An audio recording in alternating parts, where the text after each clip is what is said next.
I, Admiral Klaxx of the glorious Voidstrider Empire, will recount the most catastrophic military blunder in our 9,000-year history. Not for your amusement, but as a warning. A warning that should echo through the cosmos for all spacefaring species. The humans are coming. Those 4 words now strike terror into the hearts of every Voidstrider. But it wasn't always so. When our long-range scanners first detected Earth, our scientists were practically giddy with excitement. Look at their quaint little combustion engines, Science Director Malorix had said, pointing at their primitive ground vehicles. They're still burning fossil fuels. The entire high command chamber erupted in laughter. Even I, usually stoic in my duties, couldn't help but chuckle. They haven't even unified their planet yet, strategic analyst Torvin noted, gesturing to the colorful patchwork of nations on the view screen.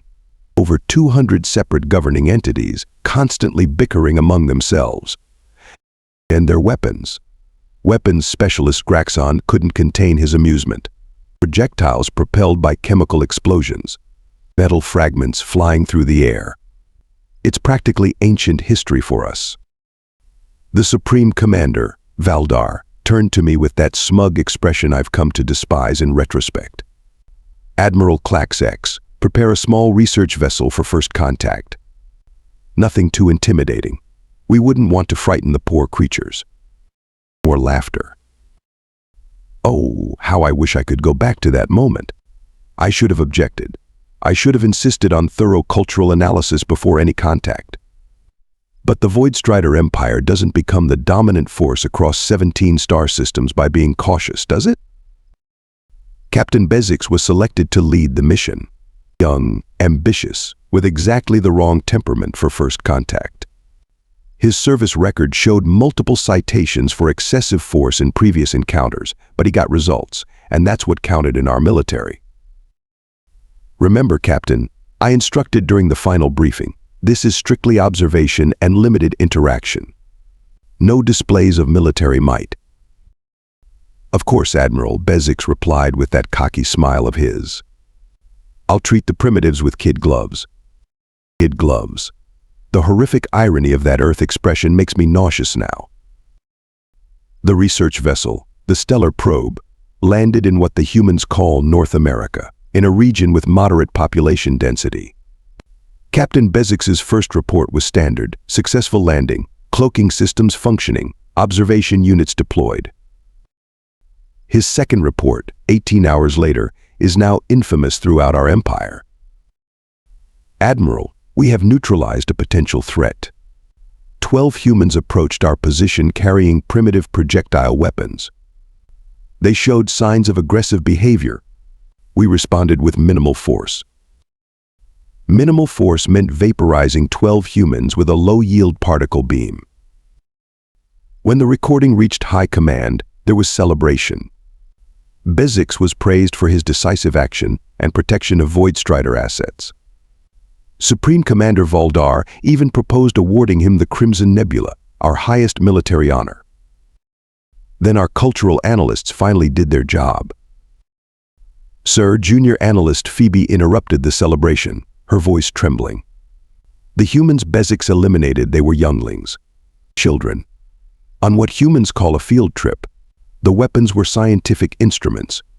They were studying local geology. The silence in that command center was absolute. Furthermore, she continued, her voice barely audible, human protective instincts toward their young are extreme, even among divided nations. Still, we underestimated. How could we not? Our empire had conquered species with vastly superior technology to Earth's. What threat could these divided primitives possibly pose? For 30 days, Earth went silent. Not the panicked communications we expected. Not the frantic military mobilizations our analysts predicted. Complete radio silence. That should have terrified us. Then the reports started coming in. A Voidstrider outpost on Proxima Centauri IV, gone. An entire mining operation on Tau Ceti II, vaporized. 3 military vessels near Epsilon Eridani, completely destroyed by ships using technology that couldn't possibly be human. Or so we thought. The final report came this morning. Human ships, hundreds of them, appearing at the edge of our territory. Not the clumsy chemical rockets we expected. These were sleek, deadly vessels utilizing technology suspiciously similar to our own, yet somehow improved. As I sit in my command center, watching the human fleet's methodical approach on our tracking systems, I realize our fundamental error. We judged humans by their technology, not their potential. We saw their divisions as weakness, not the competition that forged their ruthless efficiency. We mistook their restraint for limitation. And now, the sleeping giant is awake. An entire species united in rage, advancing toward us with terrible purpose. All because 12 of their children died, and we celebrated. They're using our own ships against us, theorized Supreme Commander Valdar, staring at the tactical display. They must have captured the vessels at our outposts and figured out the controls. I wanted to smack him. The sheer, willful denial was astounding. "Sir, with all due respect," I said, choosing my words carefully, "these are not our ships. These are human-built vessels incorporating elements of our technology. They've reverse-engineered our systems in 30 days. Weapons specialist Klaxx snorted. "Impossible. It took us centuries to develop our propulsion systems. These primitives couldn't possibly." "Then explain how they bypassed our defense grid at Proxima Centauri." I slammed my fist on the console. "Explain how they knew exactly where to hit our mining operation. Explain how they're communicating faster than light without using standard subspace frequencies." The command center fell silent. I rarely lose my composure, but watching my superiors engage in collective delusion while our empire crumbled was too much. "The humans appear resourceful," conceded strategic analyst Torvin. "But their ships must have critical weaknesses. They're cobbled together from stolen technology they barely understand." Such arrogance. Such fatal arrogance. Commander Ploon led our first formal engagement against the human fleet. Ploon wasn't just my colleague, he was my friend since our academy days. Brilliant tactician. Undefeated in 17 major conflicts. His battle group consisted of 30 warships, each capable of laying waste to an entire continent. The humans deployed only 20 vessels. "This will be over quickly," Ploon's confidence boomed through the command channel. "Their formations are laughable." The tactical feed showed human ships arranging themselves in a spherical formation, a defensive posture we considered primitive. Our doctrine called for complex, multi-layered approaches that allowed maximum weapons coverage while minimizing exposure. Ploon followed protocol perfectly. His ships encircled the human fleet, establishing the classic Voidstrider Death Blossom configuration. Then the human vessels simply vanished. "Sensor malfunction," cried Ploon's tactical officer. It wasn't. The human ships had deployed some kind of localized phase shift technology. They hadn't gone anywhere, they'd simply shifted slightly out of normal space-time. Before Ploon could regroup, the humans reappeared not in their previous position, but inside his formation, interspersed between his vessels. What happened next still haunts my nightmares. The human ships didn't fire conventional weapons. Instead, they released swarms of microscopic drones that attached to our ships' hulls. These drones emitted precisely calibrated energy pulses that resonated with our shield frequencies, creating cascading harmonic disruptions. Our shields didn't fail. They imploded, creating energy backlashes that fried every system on our ships. In 90 seconds, we lost 30 warships and over 22,000 Voidstriders. Ploon's final transmission was simply, "How did they know?" How indeed. The resonance vulnerability in our shield system was classified at the highest levels. Even I had only learned about it 6 cycles ago. The humans didn't just reverse engineer our technology, they improved it, found weaknesses we ourselves had barely discovered, and exploited them with brutal efficiency. panic swept through high command. Strategic analyst Torvin suffered a nervous collapse. Weapons specialist Graxon requested immediate retirement. 3 planetary governors ordered unauthorized evacuations, causing chaos throughout the core systems. Meanwhile, the humans continued their methodical advance. They didn't attack civilian targets. They didn't bombard our colonies from orbit. Their focus was exclusively military precision strikes against our defense capabilities, communication hubs, and command centers. And then I realized their strategy. "They're hurting us," I announced during an emergency session of High Command. Supreme Commander Valdar looked at me blankly. "Explain." "The humans are deliberately leaving escape routes open. Notice how they've avoided our primary transit corridors. They're channeling our forces, pushing us back toward the homeworld. They want us consolidated." "For a final strike," whispered Science Director Malorix, her skin pale with fear. "No," I replied. "For a response. This isn't just warfare, it's communication. Everything they're doing sends a message." "What message?" demanded Valdar. "That they could have wiped us out already. That our survival depends entirely on their restraint. And most importantly, that they're coming for answers." Junior analyst Phoebe, now promoted after being the only one to correctly assess human psychology, nodded in agreement. "Their tactics suggest ritual, not random destruction, purposeful dismantling. They're not just fighting, they're teaching." The next data packet from our border monitoring stations confirmed my theory. The humans had allowed one of our scout ships to observe them, then escape. The footage showed their fleet had grown to over 500 vessels. And they were forming into a massive arrow formation, pointed directly at Voidstrider Prime, our homeworld. The message couldn't have been clearer if they'd sent a formal declaration. "We're coming for you." They arrived at dawn. Our orbital sensors detected the human fleet emerging from hyperspace, not in small groups as expected, but all at once. 712 vessels materializing simultaneously, creating a perfect ring around Voidstrider Prime. "Impossible," muttered our chief physicist, Lenar. "The energy requirements for synchronized transit of that magnitude would tear their ships apart." That became the refrain of the day. Impossible, yet happening before our eyes. The remaining Voidstrider Defense Force 320 vessels hastily recalled from across the Empire arranged themselves in a desperate defensive sphere around our homeworld. 2 billion civilians huddled in shelters below, watching the skies with dread. Supreme Commander Valdar, to his credit, attempted diplomacy first. "This is Supreme Commander Valdar of the Voidstrider Empire.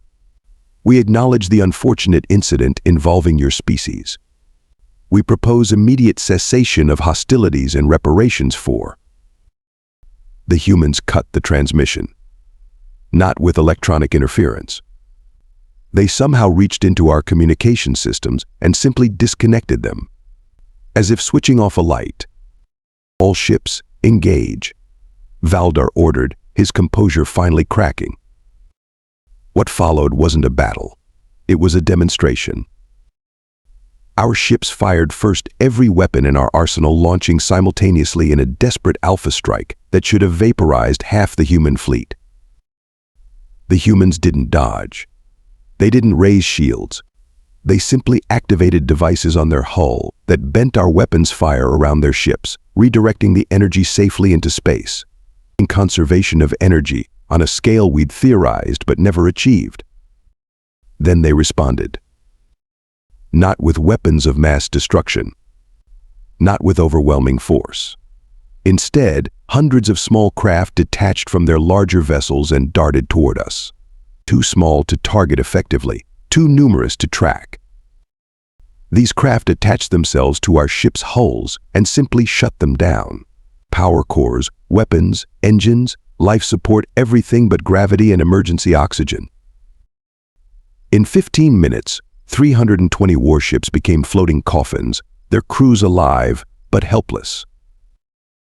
The human vessels then deployed what appeared to be boarding craft. Teams of humans in advanced exo-armor cut through our hulls with ease. I ordered my crew not to resist.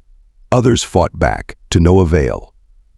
The humans used non-lethal suppression technology, sonic devices that rendered Voidstriders unconscious without permanent harm.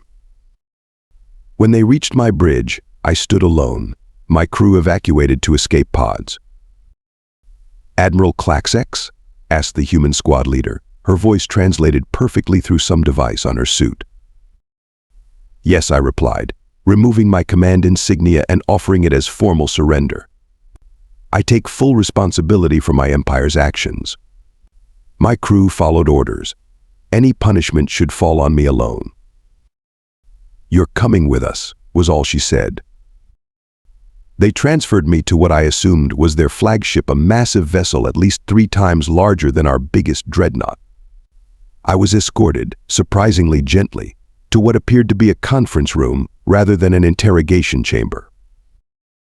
After an hour of waiting, contemplating my imminent execution, the door opened. A human female entered, taller than average for their species, with dark skin and close-cropped silver hair. Her uniform bore insignia I couldn't decipher, but her bearing made her rank obvious. "Admiral Klaxx," she said, not as a question. "I'm General Natasha Blake, Allied Earth Defense Force." She sat across from me, placed a data tablet between us, and looked me directly in the eyes. "Before we begin," she said, her voice measured, controlled, "I need you to understand something. Today we disabled your fleet and captured 3,274,000 Voidstrider military personnel.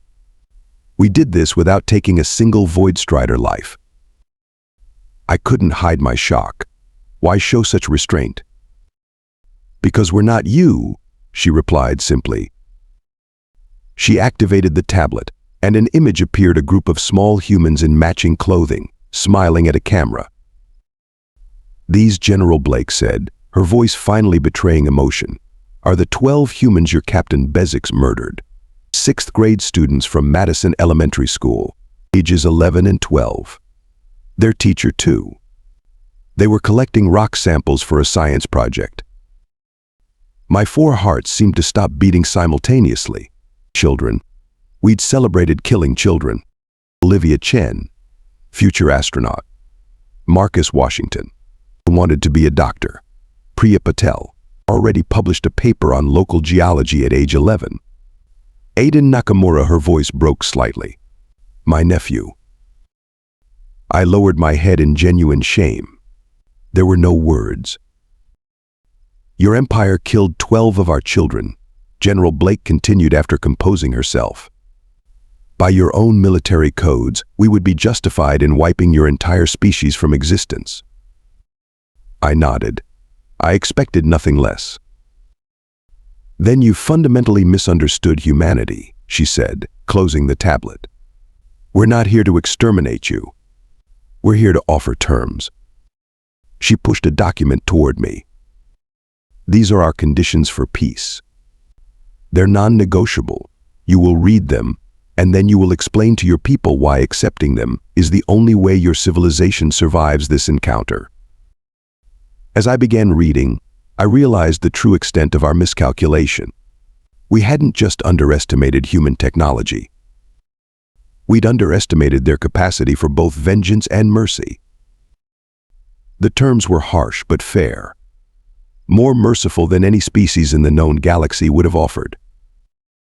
The Voidstrider military would be completely dismantled, all warships confiscated, our weapons technology placed under indefinite lockdown. A human oversight committee would maintain a presence on Voidstrider Prime for 50 years. Substantial reparations would be paid to the families of the 12 children. Not in currency, humans had little interest in our economic systems, but in humanitarian aid to developing regions of Earth. Most surprisingly, they demanded knowledge exchange, our medical technology for theirs, our agricultural innovations for theirs. They wanted to learn from us, even as they humbled us. Supreme Commander Valdar committed suicide rather than sign the agreement. his final message, better extinction than submission. The Voidstrider High Council disagreed. They appointed me as signatory, given my unique understanding of human psychology. That's diplomatic language for the only high-ranking official who didn't completely misjudge the situation. 10 solar cycles have passed since that day. I now serve as the Voidstrider ambassador to Earth, a position that would have been considered a laughable demotion in our former empire. Now, it's our most crucial diplomatic post. I've learned much about humans in this time. Their contradictions still baffle me. They can unite with terrifying efficiency when threatened, yet maintain fierce individuality in peacetime. They can develop weapons of unimaginable destruction, then create art of breathtaking beauty. They can annihilate an enemy fleet without casualties, then weep over a single child's drawing. Last week marked the 10th anniversary of what humans call the Madison Incident. I was invited, honored to attend a memorial service for the 12 victims.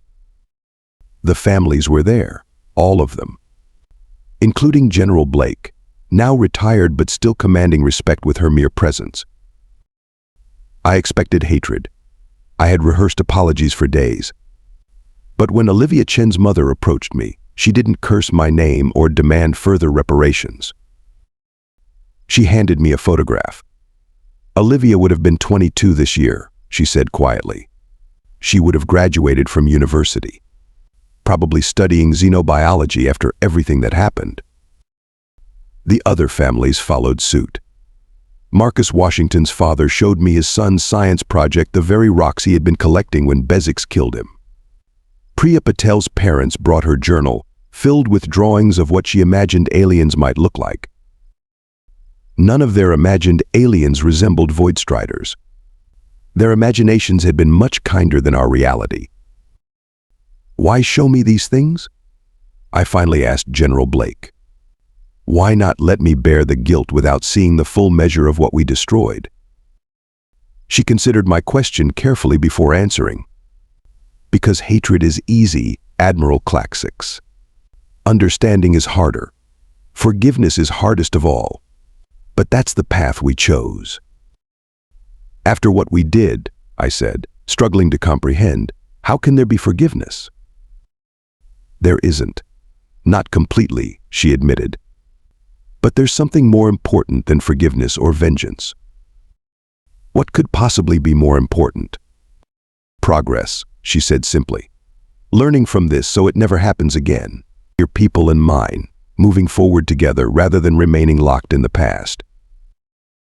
As I prepare this account for the Galactic Archives, I realize the fundamental truth that saved my species from extinction. Humanity's greatest strength isn't their technology, which advanced centuries in mere days when properly motivated. It isn't their military prowess, which dismantled our empire with surgical precision.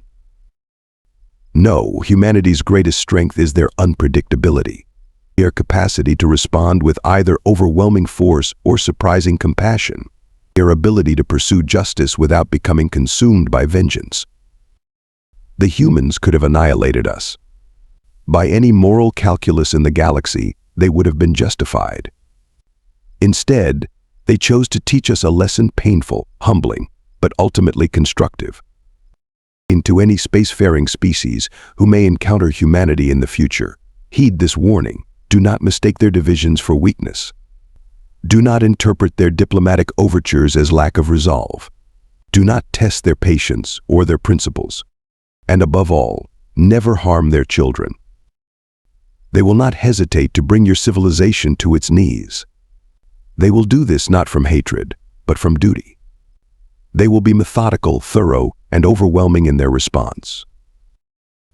And then this is the truly terrifying part: they might just show you mercy you don't deserve, leaving you to live with the knowledge of what you've done and what they could have done in return. That is the true power of humanity. Not that they can destroy you, but that they might choose not to, even when you've given them every reason to do so.